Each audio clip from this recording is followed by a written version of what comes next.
Tak skal I have. Og tak for muligheden for at komme her. Kan I se, det var dansk, og nu skal jeg prøve at tage engelsk i stedet for. Det var Jenny, der sagde, at der har været danske præsentatorer, som ikke kunne gøre sig forståelige i Sverige, og derfor så bad hun om, det var på engelsk. Så derfor ser vi det. Indimellem kommer jeg med et par danske ord. Så det er, når jeg ikke kan det engelske ord, så må jeg tage det danske ord i stedet for.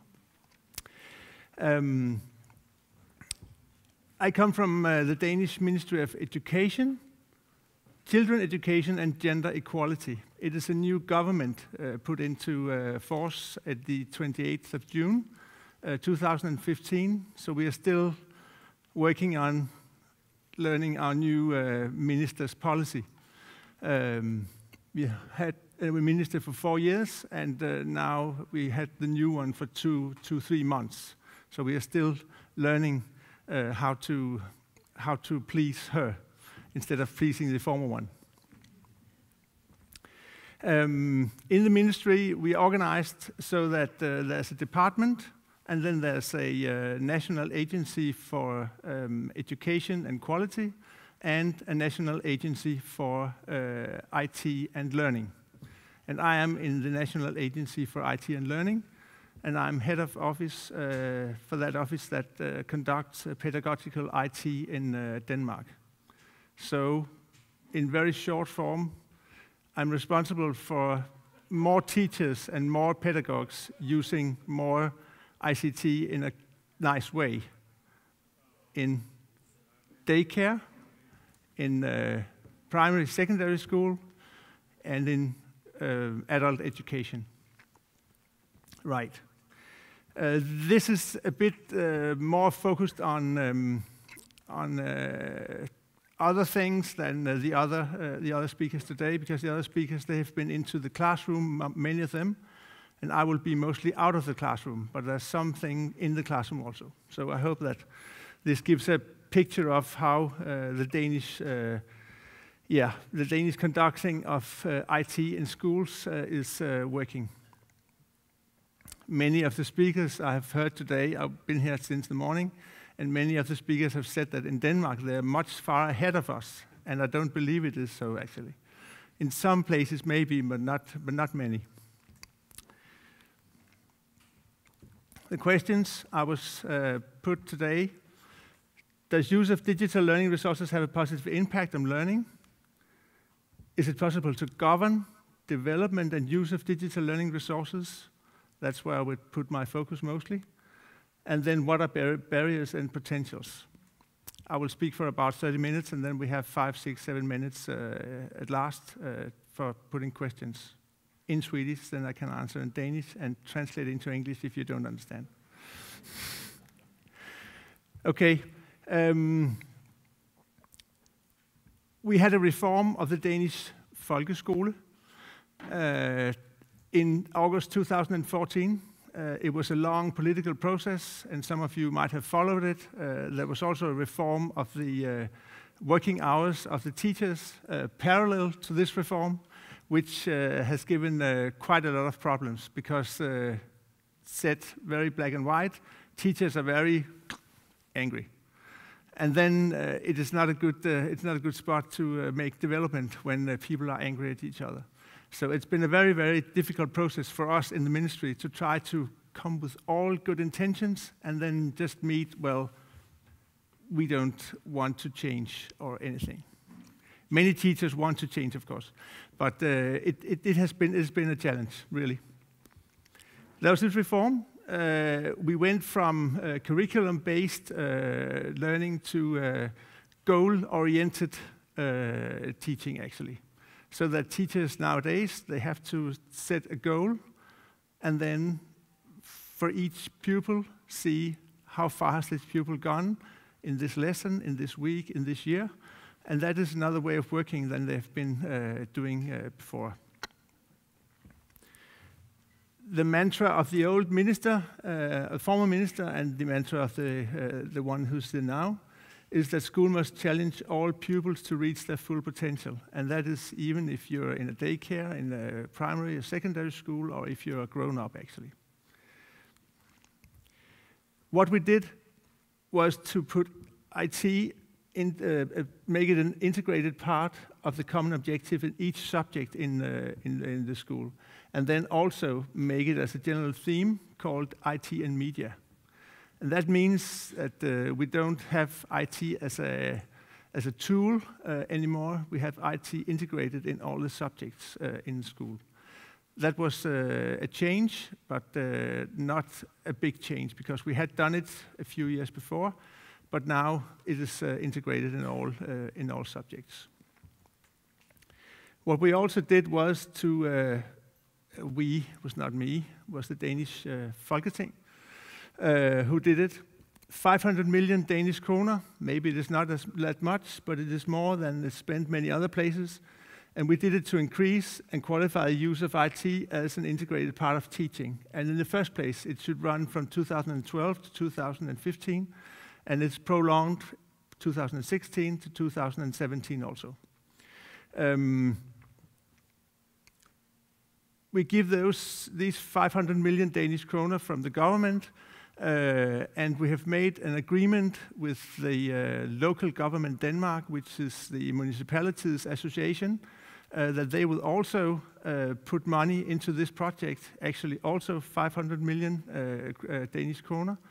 And their main obligation in that organization is to see to that in all schools we have working internet.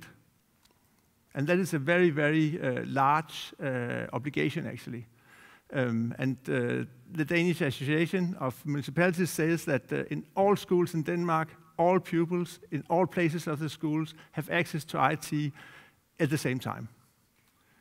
And we hear from teachers that, well, maybe it is not in all schools, in all rooms, in all places that there's access to IT, but it is improving, and many municipalities have done a very, very good work to make IT more accessible, actually. That has really been a problem before, and it is still a problem some places, but they're working on it. We have 4 target areas for increased use of IT in schools that has to be fulfilled, actually.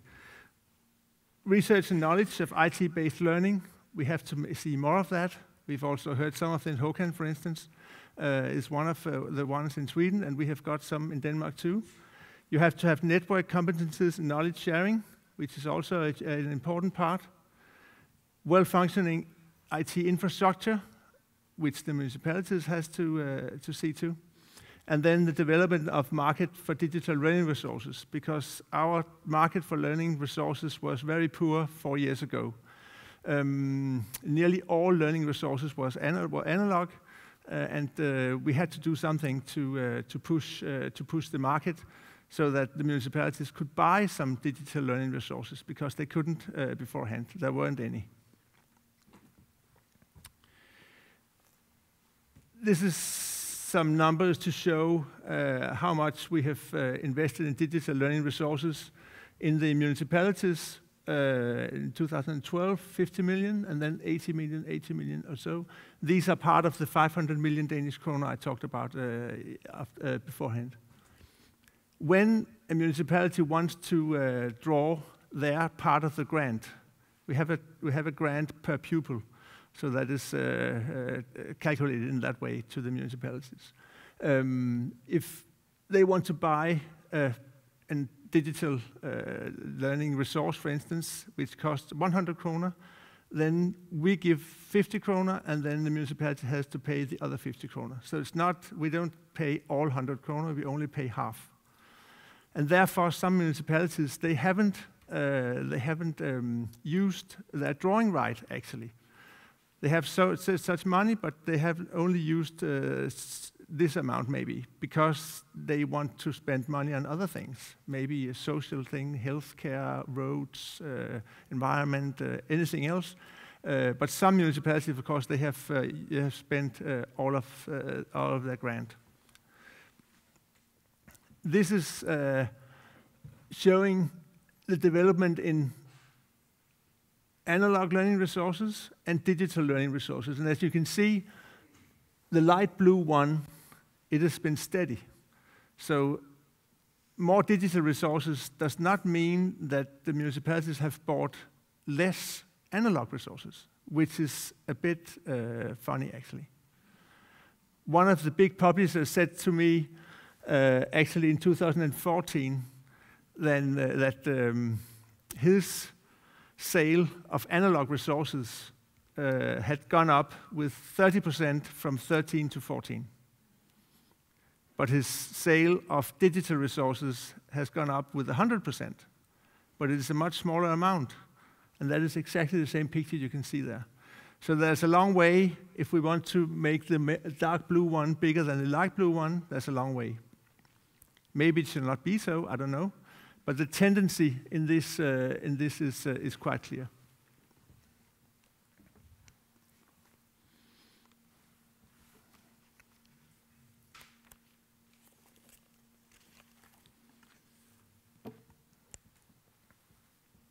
On the demand side, we've supported the municipalities' purchase of digital resources while developing a sustainable market and then a large supply of high-quality learning resources. That we have done with cooperating with the publishers, of course, trying to have dialogue with them, and then put out these grants so that the municipalities could buy learning resources from the publishers. And then they dare to make new productions, they dare to make some risky things, maybe, which they didn't dare beforehand. So the 500 million kroner has had an effect, so to say. There's a larger amount of resources now. As I said, we cover the 50% of the expenses. Each municipality has a credit facility on about 15 euro per pupil. And they decide how they prioritize the grant among the schools themselves. And usually the typical division of this grant in the municipality is per pupil per school. So it's not so that they have chosen 2 or 3 nice schools and then 0 or 0 kroner to the 5 bad schools. They usually share it among the schools according to how many pupils they have. On the other side, the supply side, there's of course financial support to companies developing new digital learning materials. We have actually had a new amount of money. The 40 million kroner is part of the 500 million, but they have specially been reserved to new companies developing new innovative digital learning resources. And the money is given to idea development or market development for these companies. And it is our Ministry of Growth and that has been very, very keen on this amount of money because we want to maybe make some digital resources in Denmark that can be exported to Sweden, for instance, or maybe the rest of Europe or wherever. But of course, it's also to serve the Danish market first and foremost.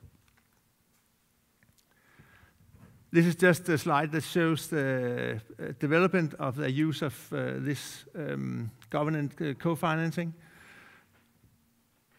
2012 being the first year, and then 13, 14, and then in 15 it will be even taller than this one. So we have governed this spending to be larger. So if that is a sign of it works, then it works. Here we can see another one, just development in municipalities making use of their drawing rights. You can see we have 98 municipalities in Denmark, and the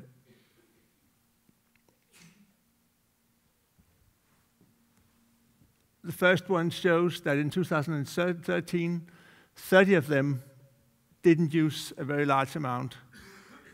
And in 14, there were even fewer that used a very little amount, but they were so converted to this 80 to 100% fulfillment of the amount. Does this give meaning to you? Okay. We have actually talked a lot to the politicians and administrators in the municipalities because we couldn't understand why they had a grant in the government's pockets that they didn't use. So we've had many discussions with why don't they use it, and usually it has been the reason has been that they have a lot of other things to spend their money on, and that is maybe a fair priority. We want this one to be priority number one, of course. This slide, I won't go through it because it would take some time. But we've made an evaluation of effects of the IT-based teaching in 2013. It is a consultancy called Rambøll, which made it in Denmark, and they divided these learning resources into 4: repetitive, intermediary, scaffolding, and then scaffolding of praxis. And it seems that the effect of the pupils' learning is higher the more right you get in the figure. This one, of course, is okay for basic understanding, but these ones at the right side are better in order to achieve 21st century skills, as some of the other the speakers have said this morning.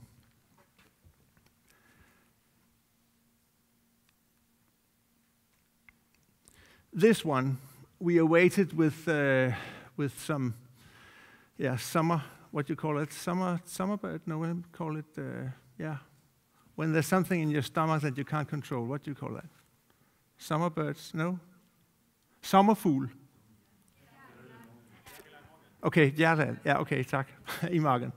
Okay, because we didn't know what the conclusions would be, of course. But it came out that the digital resources impact on different aspects of teaching. The most heavy one is on differentiated teaching. That is the one that gives the best effect. And within this one is also that you can get the very weak pupils. Spend some time with them, differentiate it, and then make them come further than they would do without digital learning resources. So that was a very, very positive one. There's also motivation. There has been studies showing that only by using ICT in education, in teaching, you get especially some boys to fulfill some work that they wouldn't do. They wouldn't even start on it if they had been presented it in an analog world. So that's also quite a good finding. Then it also helps to authenticity, and then peer-to-peer learning between the pupils also. They also make them work better together. And this one is very, very tricky because it frees up time for the teachers. And it is the teacher's own answers, which is in this research report. It actually frees up, so to say, 6% of their time spent on work, and these 6% they mostly get from their homework, and then they can spend them with the pupils and then conducting them even more, giving better advice and concentrating on maybe the pupils that haven't got the easy way in the schools.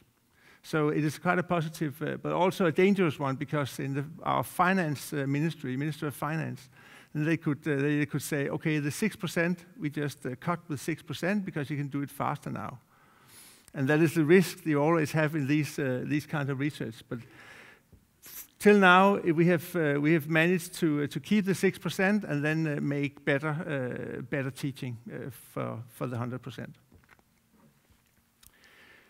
This one out here, we haven't made any research of the non-didactic digital resources. With non-didactic, I mean, for instance, Word, Excel, Google, Web 2 things. But the teachers say that they have high effect, authenticity, and peer-to-peer way also. So next time we make a kind of research report, then we will include the non-didactic resources also.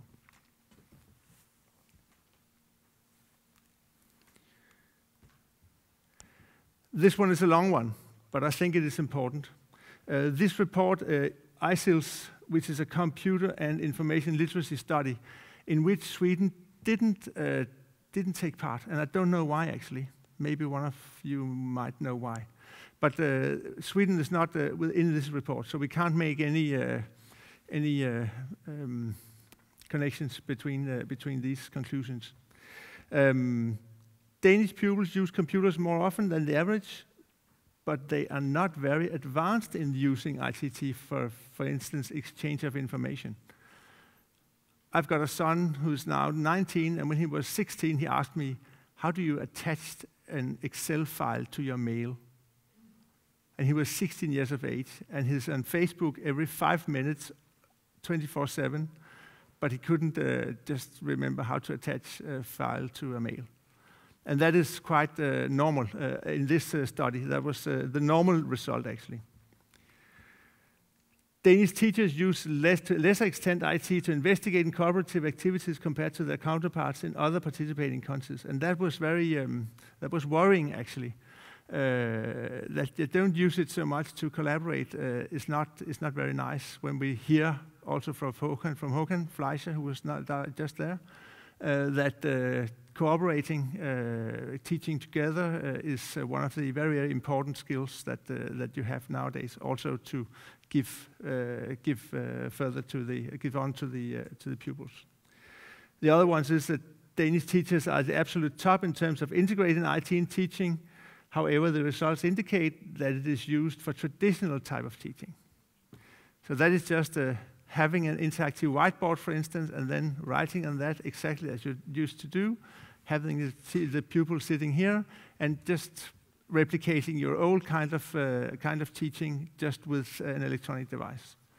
So we are not as far as we would like to be in this sense. The other one, Danish pupils are placed in the upper third of participating countries, which was nice, of course. Their experiences, to a greater extent than average, that IT is used regularly in the major subjects. That is also a good finding. Computers are used in 75% of Danish public schools at least one time a week. It is about 30 or 35% of these 75% that use computers every day in schools. And there's an average of 4 students per computer in Danish schools and an interactive whiteboard to every other class, actually. The international average is 18 students per computer. There was one earlier today that also had these figures. And Norway and Sweden and Denmark are very alike in these statistics. I think we're number 1, 2, and 3 in most of them. So that is something to the Nordic countries in this situation. Right. We have reached something, but there's still unexploited potential. And to fulfill this potential, to increase use of IT in primary schools and the lower secondary, of course, there's a need to do several things. Cooperation and knowledge sharing among teachers, that is very, very important. And it is very, very difficult also in Denmark to make teachers exchange materials, to put out their own materials to their colleagues, to their team. Nationally, for instance, I'm in charge of a Danish sharing portal called Materialeplatformen, where teachers can put up their materials, and they don't really like to do it. It might be the same in Sweden. They are afraid of offending some copyright things, afraid of that it's not good enough, afraid that it would be difficult to do it, actually, and what happens afterwards if I'm going to have a dialogue with some of my colleagues about these materials. We're trying to change that culture so that sharing is the best, and slowly, very slowly, it's accelerating, I think. The next one is that leadership focus on IT-based learning is one of the key points. If not the leader is in the front, if not the leader wants to do it in the school, if not a leader takes part in how the teachers do it, then it just takes too long time to come forward. So leaders have to engage. Local capacity building in schools and municipalities, that means that you have to point the whole chain out. You have to point the municipality consultants, have to point out the leaders, you have to point out the pedagogical center teachers and the normal teachers and the teachers with special functions in the schools. All of them have to work together. You have to put an impact on them all. It doesn't help just to tell the leaders, now you have to do something, or tell the teachers, now you have to do something. You have to do it all the way around. And then you have to see to that the municipalities, they just look to each other and they cooperate, one municipality with the neighbor municipality, for instance. The spreading of results also across schools and municipalities, that was what I just said. It is very, very important, but it happens in a too low, not enough right now, actually. Development of innovative digital learning resources, that is what we try to spend some money on. So we hope that also works. And then the last one, which is one of the most important ones, I think, development of teacher skills. This last one, development of teacher skills, that it is a very, very large sentence actually, because it just it covers so much. It covers culture. It covers IT skills, direct IT skills. It covers working together with others. It covers your self-understanding as a teacher, and that it is very, very difficult to put just one way of doing this. And we haven't found the golden road to that, but we are trying.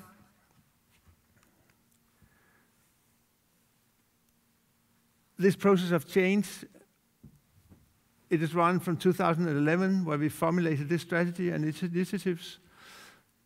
12 to 14, we ensured the conditions, the preconditions, and knowledge, and now 15 to 17, we have to implement and practice and spreading results.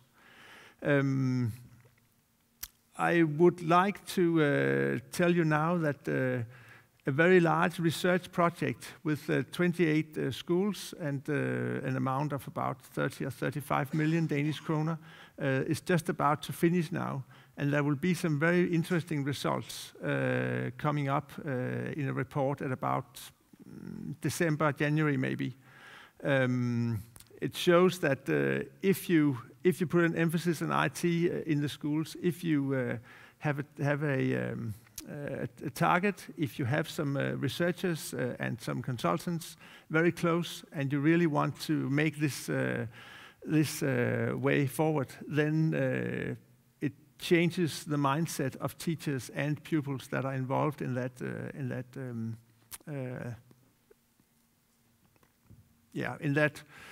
tryout, you can say it is, because I don't know how to formulate it really, but the schools that have been into this project, they feel that something has happened in their school. It has happened, a cultural change. The leadership has been more active, and they have found some very, very nice results. And the pupils, they are getting better, and I think these results will open many people's eyes actually when it is described.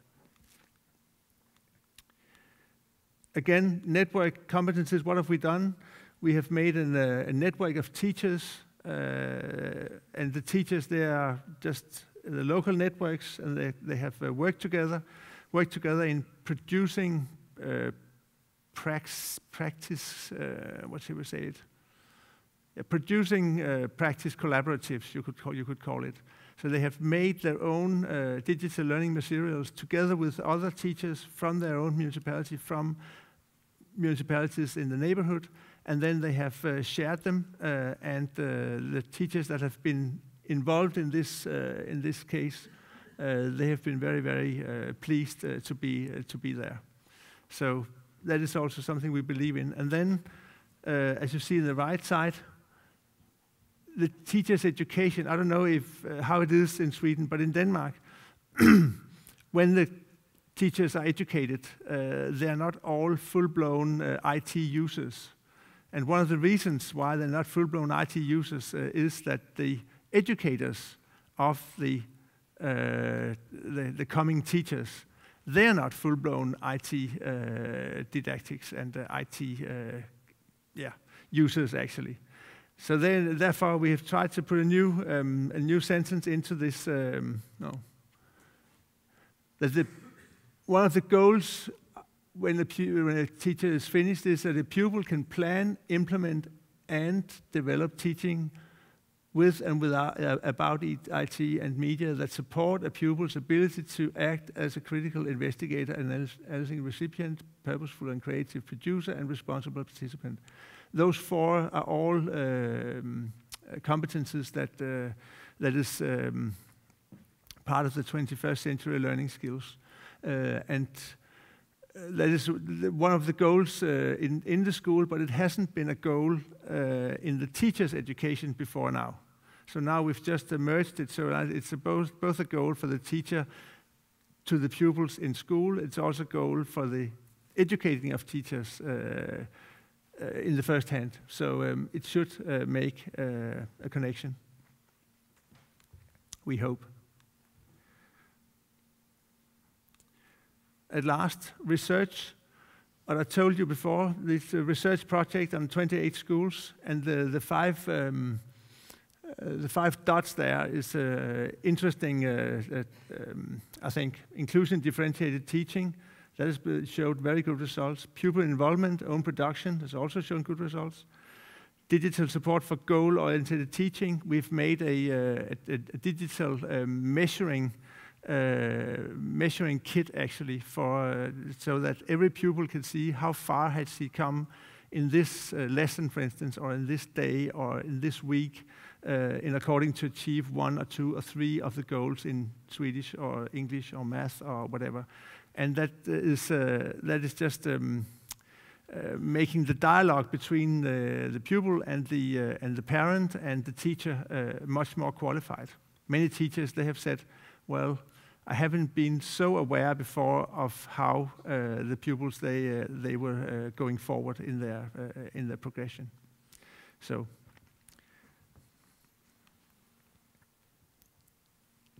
the questions and now the answers. As you can see, we think that it's a yes. According to what I've said, the other one, we also think it's a yes. It is difficult, but it can be done.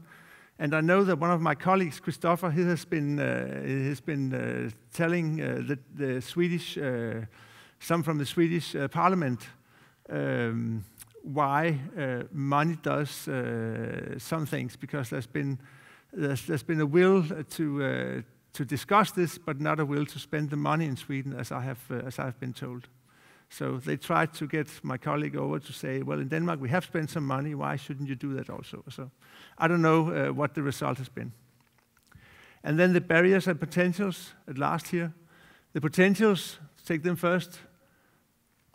You can read them here. It's just a summing up of what I've said already, actually. And then the barriers that we are not over yet. Copyright problem. We've got a work right now which looks at the legislation about copyright, so that it should be easier for teachers to share. It should be easier for pupils to share legally, because it is quite easy to share, but it's not as easy to share legally. Both the ministry and the publishers, they are interested in making this legislation easier and better, so that sharing is going to be more legal. And that would help many teachers do it, actually. The access to digital tools is still not good enough, and I was inspired by one of the former speakers today that say that some municipalities, they decide what schools should buy from learning resources. And what we hear from the municipalities is that if the teachers, they could decide what they should buy, or the leaders in connection with the teachers could decide it, then it would be more innovative than if the municipality decides centrally what is going to be done, what is going to be bought in the municipality. So that's a discussion between the local and the school level, and we haven't got so much influence about on that one, but it is a barrier. Teacher training and networking and co-financing, there have been inflated prices, and it's been a very conservative market, and I think it's going to change now because they have found out, well, if this is the way forward, then we have to get on the train, so to say. This one is a very small commercial, I'm sorry. I've spoken to several of the people going around out there. We've got a learning festival in Denmark in March, 15th and 16th of March, where about 6,000 teachers and consultants and leaders and decision makers meet in the same framework as here, actually. Some more speakers and a lot more producers and suppliers of digital learning resources. So we will very much like to see you there if you want to come to Copenhagen 1 day or 2 days, maybe. We cover daycare, primary, lower and secondary, youth education, adult education, school leadership, and 21st century skills. And then there's an exhibition where we also have a tool camp, for instance, where we'll establish a makerspace so that you can see lots of pupils. They're working with digital construction, digital technology, and we have a prize for the best ones. And so I think it's going to be quite nice. That was what I was going to say. And it's only 2 minutes to questions then. Ja, är det någon som har en vass fråga som går att svara på 1 minut nu då? Haha, det var ingen som vågade. Jo, och nära var du också.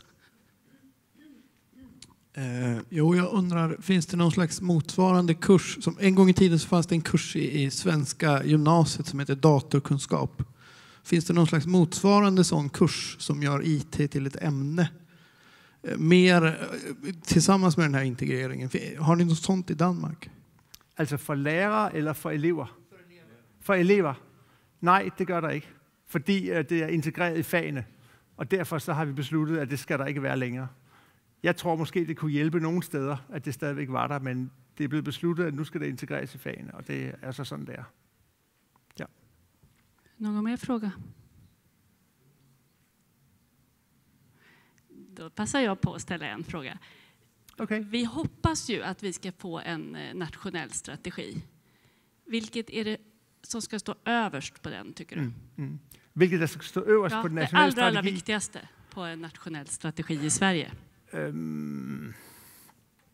Øverst, det er svært. Det kommer an på, om hvis der skal være IT-infrastruktur. Der skal være et godt netværk på alle skoler, fordi hvis læremidler de er netbaseret, så går det ind, hvis at kun 10 elever ud af 25 kan bruge dem samtidig, og kun 2 lærere ud af 5 kan bruge dem.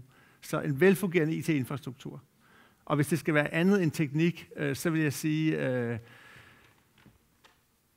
måder at ændre kultur, culture change and capacity building, altså kapacitetsopbygning, sådan så at alle i en kommune er engageret.